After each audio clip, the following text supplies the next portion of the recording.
À Melle, nous avions découvert le patrimoine architectural. Découvrons maintenant le patrimoine naturel en nous promenant sur le chemin de la découverte. Ce parcours de 6 km est dédié aux arbres du monde entier. En 1979, Melle rachète une ancienne voie ferrée. Et donc l'idée c'est de réhabiliter ces voies ferrées là en fin de compte en chemin piéton et de garder vraiment cet aspect là que pour les piétons, pas pour les voitures. C'était une volonté assez forte.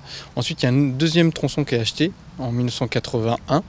Et pareil, même idée, en fait c'est deux tronçons qui pouvaient se connecter, donc ça faisait une sorte de U autour de la ville qui était assez intéressant.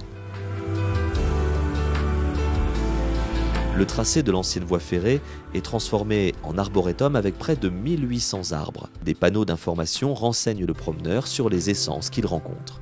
Alors au fil du chemin de la découverte, en fait, on a parlé du tronçon de voie ferrée, mais il y a aussi, pour relier les deux extrémités de tronçon, après on a des fonds de vallée. Là, on va avoir pas mal de zones humides, et donc ça c'est très très intéressant. En fait, là on va avoir le côté biodiversité locale qui va ressortir de ça. On a en fait pas mal d'aménagements qui sont faits aussi en fonction de ce qu'on va trouver en termes de faune spécifique à la ville de Melle. Donc pas mal de chauves-souris, pas mal de libellules, pas mal de papillons aussi.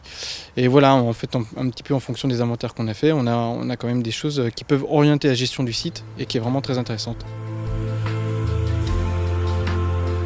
En plus de ça, sur le chemin, on va aussi trouver quelques œuvres d'art. Sur cette parcelle ici, on a le pigeonnier avec une œuvre d'art de Christian Jacquard.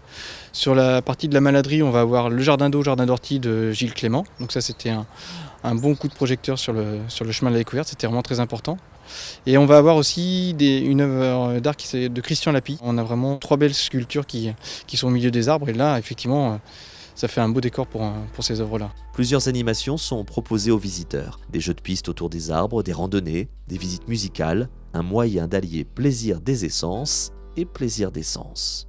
Il y a beaucoup de magie en fait. Quand on regarde par exemple, quand on vient au printemps, quand on vient, enfin n'importe quelle saison, mais globalement au printemps c'est vraiment l'explosion. Ça on s'en rend peut-être un peu plus facilement compte.